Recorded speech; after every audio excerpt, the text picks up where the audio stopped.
प्यारे प्यारे दोस्तों, नमस्कार। स्वागत है आप सभी का मेरे यूट्यूब चैनल पे। और आज हम लोग जिस टॉपिक पे बात करने जा रहे हैं उसका नाम है फिर से तय करनी होंगी प्राथमिकताएं।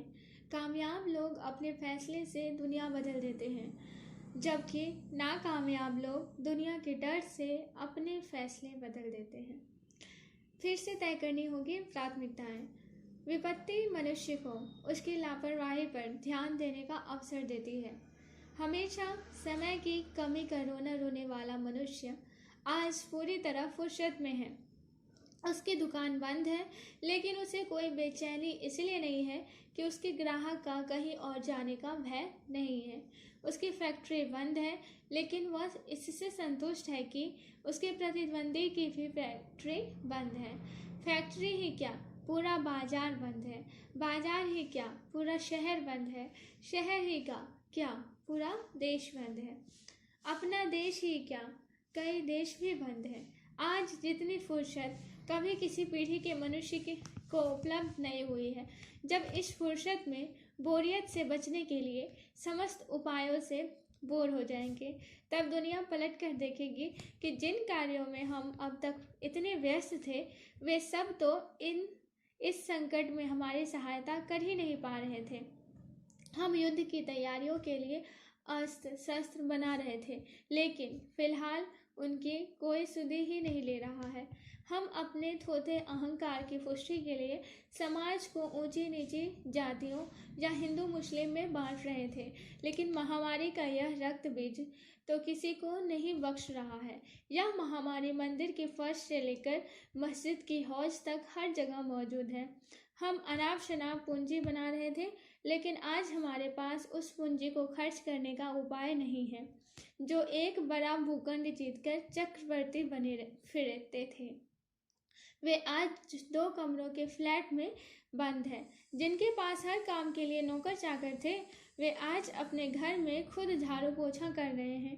कितना आश्चर्य है कि सुख के समय में हम अमीर गरीब, हिंदू मुस्लिम, स्वर्ण अछूत, शहरी ग्रामीण, साक्षर निरक्षर, स्त्री पुरुष और न जाने क्या क्या संज्ञाएं ओढ़े फिरते हैं, लेकिन दुख आते ही हम सब खालिश मनुष्य हो जाते हैं।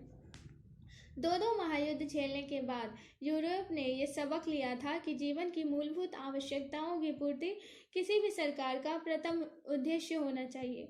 सत्ता और वर्चस्व की होड़ में विनाश के भयावह दृश्य देख लेने के बाद यूरोप के देशों ने अपनी सीमाओं पर खर्च होने वाले धन का अधिकतम अंश अपने नागरिकों के जीवन स्तर को बेहतर बनाने पर लगाना शुरू किया।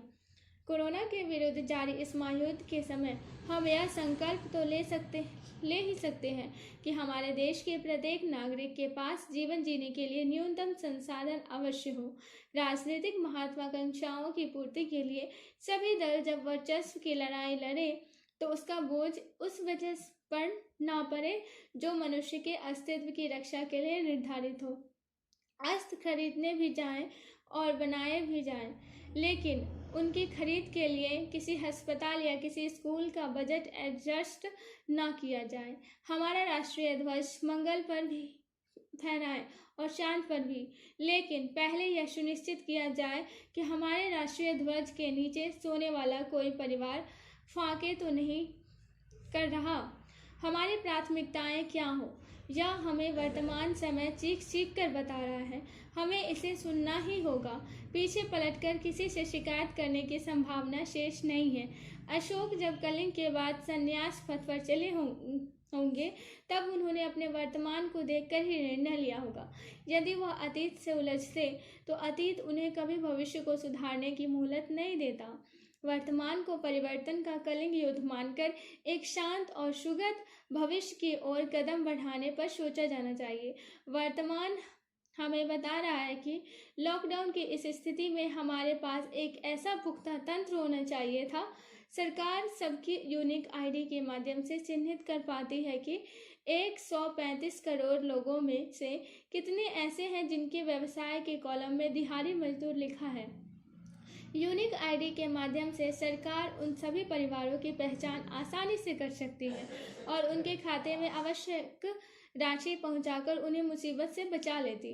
वर्तमान चीख चीख कर कल कह रहा है कि हमारे पास न्यूनतम शिक्षा के साथ साथ सिविक सेंस यानी नागरिक बोध विकसित करने की भी शिक्षा प्रणाली होनी चाहिए, ताकि सरकार को जनता की भलाई के लिए उस पर लाठियां ना भांजनी पड़े।